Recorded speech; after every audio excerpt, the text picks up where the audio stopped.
Hello అండి, welcome back to our channel Manohari vlogs. ఈరోజు వచ్చేసి మనం పెసరపప్పుతో టొమాటో పప్పు ఎలా చేయాలో చూసేద్దాం. ఈ పప్పు రైస్లో కానీ చపాతీలో కానీ చాలా అంటే చాలా బాగుంటుంది. అలానే పెసరపప్పు అనేది మనకు ఒంటికి చాలా చలువ అండి. మనమైతే ఫస్ట్ పెసరపప్పుని తీసుకుని, నేనైతే ఇక్కడ ఒక గ్లాస్ అయితే పెసరపప్పుని తీసుకున్నానండి. ఈ పెసరపప్పుని కొంచెం గోల్డెన్ బ్రౌన్ కలర్లో వచ్చేంత వరకు అయితే మనం వేయింపుకోవాలి.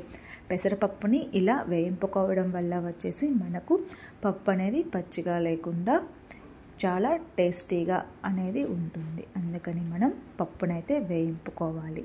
ఈ పప్పు వేయించుకున్న తర్వాత చల్లార్చుకోవాలి. అలా చల్లార్చుకున్న పప్పును వచ్చేసి ఒక 2 times అయితే వాష్ చేసుకుని, ఆ పప్పులో వచ్చేసి నేను ఇక్కడ 6 నుంచి 7 పచ్చిమిర్చి అయితే తీసుకున్నాను. ఇవైతే నాకు సరిపోతాయి.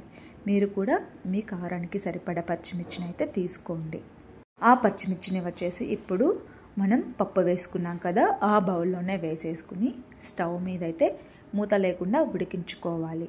పప్పు అనేది మూత పెట్టడం వల్ల పొంగిపోతుంది. అందుకని చెప్పేసి మూత పెట్టకుండా మనం పప్పునైతే ఉడికించుకోవాలి. పప్పు అనేది ఇలా కొంచెం ఉడికాక ఒక 4 నుంచి 5 టొమాటోలు అయితే తీసుకోవాలి. అలా టొమాటోలను అయితే చిన్న ముక్కలుగా కట్ చేసుకుని ఉడుకుతుంది కదా, ఆ పప్పులు అయితే వేసుకుని బాగా మిక్స్ చేసుకోవాలి.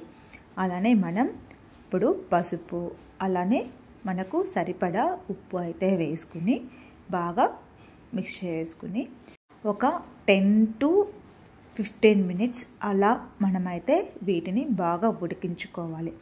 అలా ఉడికాక కొంచెం చింతపండునైతే వేసుకోవాలి. చింతపండు అనేది కొంచెమే వేసుకోండి, ఎందుకంటే మనం ఆల్రెడీ టొమాటోస్ ఎక్కువగా వేసుకున్నాం కదా, అందుకని పులుపు ఎక్కువ కాకుండా ఉంటుంది. ఆ తర్వాత ఒక 10 to 15 minutes తర్వాత అయితే మనకు పప్పు బాగా ఉడికిపోతుంది. అప్పుడు వచ్చేసి మనం పప్పు గుత్తి తీసుకుని ఇలా బాగా మెత్తగా అయ్యేంత వరకు రుబ్బుకోవాలి. ఆ తర్వాత వచ్చేసి ఆ పప్పులోకి పోపు అయితే పెట్టేసుకుందాం. దానికి బాండీ తీసుకుని దాంట్లో కొంచెం ఆయిల్ అనేది వేసుకుని తిరగమాత గింజలు, అలానే ఒక ఆనియన్, ఒక 2 ఎండుమిర్చి, కొంచెం కరివేపాకు, ఒక 4 వచ్చి వెల్లుల్లిపాయలు అనేది వేసుకుని అవి కొంచెం గోల్డెన్ బ్రౌన్ కలర్లో వచ్చేంత వరకు అయితే వేయింపుకోవాలి. అవి వేగిపోయిన తర్వాత మనం ముందుగానే రుబ్బి పెట్టుకున్నాం కదా పప్పు, ఆ పప్పునైతే వేసేసుకోవాలి. అలా పప్పును వేసుకున్న తర్వాత ఒక 3 to 5 minutes అనేది మనం ఉడికించుకోవాలి. అంతే అండి, పప్పు అయితే రెడీ అయిపోయింది. ఇప్పుడు వచ్చేసి మనం పప్పులోకి వడియాలు అయితే వేయించేసుకుందాం. దానికోసం అయితే ఇక్కడ నేను బాండీలో ఆయిల్ తీసుకుని, ఆయిల్ హీట్ అయిందో లేదో చెక్ చేసుకున్న తర్వాత మనం వడియాలు అయితే వేసుకుని వేయించుకోవాలి. అంతే అండి, పప్పు విత్ వడియాలతో అయితే ఇంకా వేడి వేడి అన్నం తినేయడమే.